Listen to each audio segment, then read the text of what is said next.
Hey, what's going on, guys? Welcome back to Way Up Trading.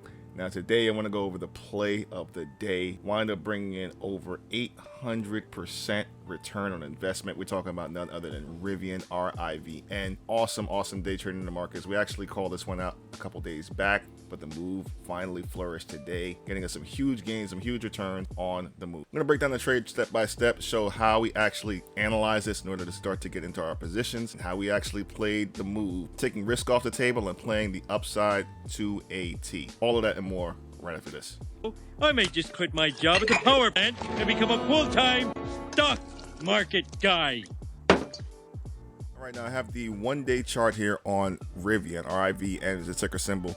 And taking a look here, you can see that we have this trading range set out here in blue. The top end at $36.73 with the lower end at $15.20, which is basically lined up as the average trading range for this particular stock. We go ahead and take a look at the details and how we actually can analyze it from a long-term time frame, and then we work our way into the smaller time frames to get an idea of what the potential next moves can be, being that there are opportunities, several opportunities that can come together on a stock that plays out such as this one did. This blue lines on the top and bottom will basically show the average trading range of where the price would fluctuate between on this particular stock. And you can see here we had a couple different areas where we've actually broken out of it, and also areas that we've broken back into it. I consider these to be the out of bounds areas. And basically what those mean are perfect opportunities for it to be shorted, as well as perfect opportunities for it to be accumulated. We basically took a look at this and were able to see that this was in an accumulation range because it was underneath the average trading zone. So anything that could have been purchased here would have been a perfect opportunity to take the upside play. And being that the market is looking more bullish as days go by, we're in a bull market setup as things continue to play out on the SPY as well as the rest of the market. Also, some of the economy indicators, the plays are looking a lot better to the upside than they are to the short side. So this one came across us a few days back. I looked at this one here back on Wednesday or so. Started to analyze the chart to see how things were playing. It originally had its price point when inception way up here, roughly at about $180. This thing was completely sold off just to find true price discovery. And I believe at that point where I just showed you a few minutes ago, this was the area where price discovery was located to be somewhere to be between 15 and 30 bucks. Now, this is completely separate from what the fundamentals show or what's happening with the stock. Just looking at technical analysis in this particular range is a great opportunity to see upside potential still on buying the stock here, in my opinion. So do your due diligence and double check to see if it may be for you, but opportunity upside is still very possible. We generally try to play the options as well as a few swings. You can do shares as well, same concepts apply, but actually using these strategies to look at the terms of the stock long term will basically give you the best opportunity. So do take a look at those as you go on. And moving a little closer here, you can also see that the stock has actually started to form a wedge to the downside, a falling wedge set up on varying volume, but it was playing the upside and downside of this within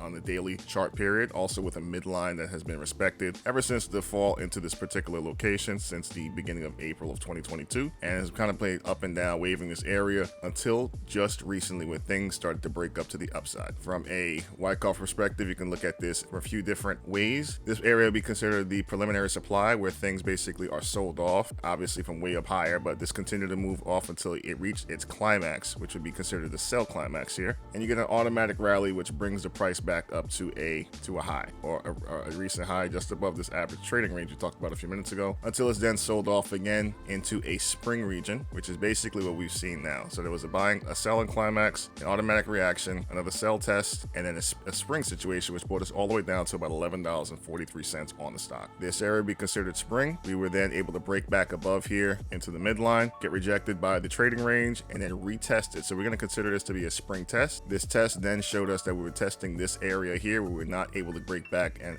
double bottom or retest it completely. You can also see that we have had formed almost an inverse head and shoulders type of setup here, with a shoulder, a lower head, and a shoulder above this trading line or midline, which brought us above and able to break this downtrend that this stock has been in ever since its fall back in January of 2022. Most stocks are really falling at that point in time. So this was the first opportunity we've had to break, being that there was a beat, there were also some things that were happening in the sector along with Tesla and so on, which allowed for this thing to push. It was perfectly able to be predicted based on the chart positioning, and it all wound up playing out beautifully. So this inverse head and shoulders was able to happen right within the spring region, bringing us back above this downtrend and now starting to make its way toward the $23 mark, which I believe is the next target on the stock. Stock had a 17.41% day today.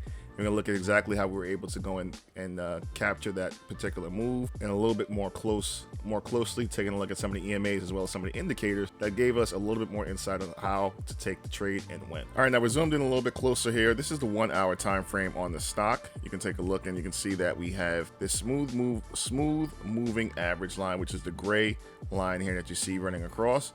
This basically takes a compilation of all the moving averages on the stock throughout several different time frames and basically puts it in one neat location just to give us an idea of whether or not we are in bullish territory or in bearish. We basically were able to enter the trade on the 1 hour time frame once again, taking a look, and also again, like we mentioned earlier, noticing that we were bouncing off of the midline after coming from the lows about $11 or so back in the beginning of April. Rejected once off that smooth moving average, rejected twice, broke above at the beginning of or end of May underneath the trading range, which was a consistent location to be for the time being. We were again not in the correct or the best location for the stock to trade.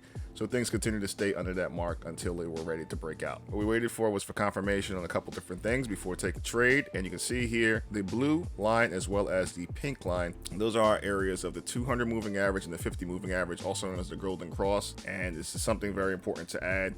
We also, again, we always mention this, we always want to take our trades after passing above the moving averages, including the EMAs as well as moving averages and the SMAs. So what we waited for was a cross above here on the 1 hour chart. You saw we had the breakout on the 921 first and foremost on June 28th. That was one indicator. That happened. We actually wound up taking this trade on the 29th of June. So this past Thursday, the 921 cross occurred on the 28th.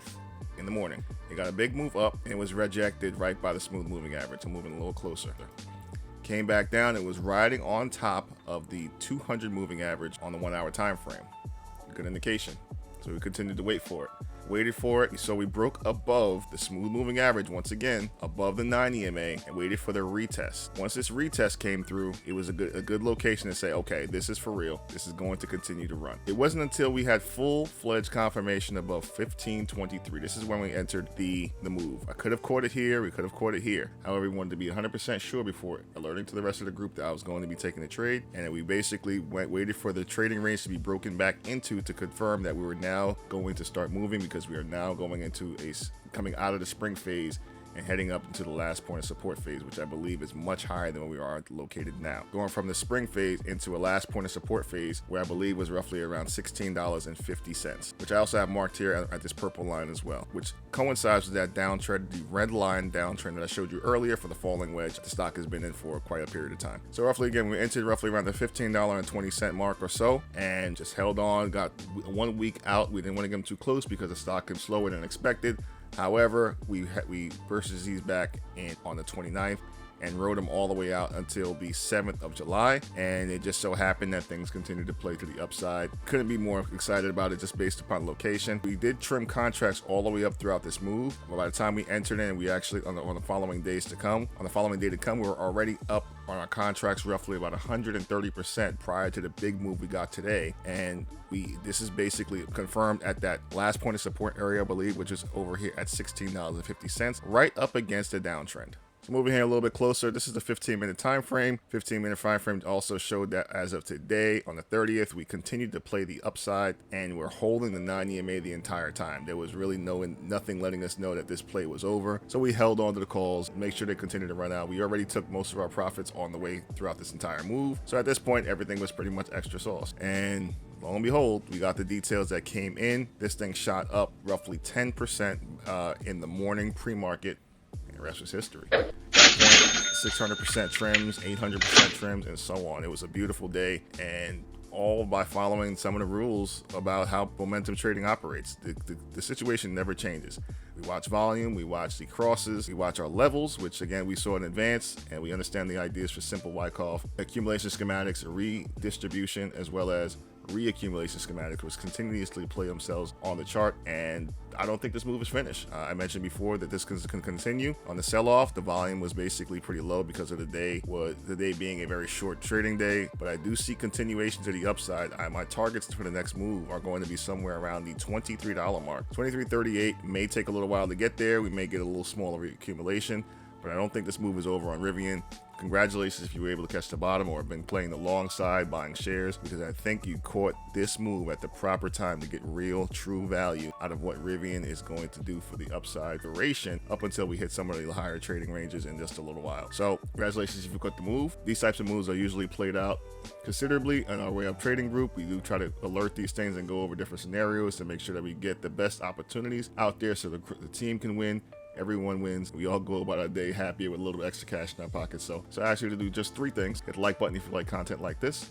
Consider subscribing, and also consider being a part of the Way Up Trading Group. The link is down in the description. But this is basically what we do, making the outcome income for 2023. Like, comment, subscribe. Questions, comments, hit the comment box below. And I'll see you guys in the next video. Peace.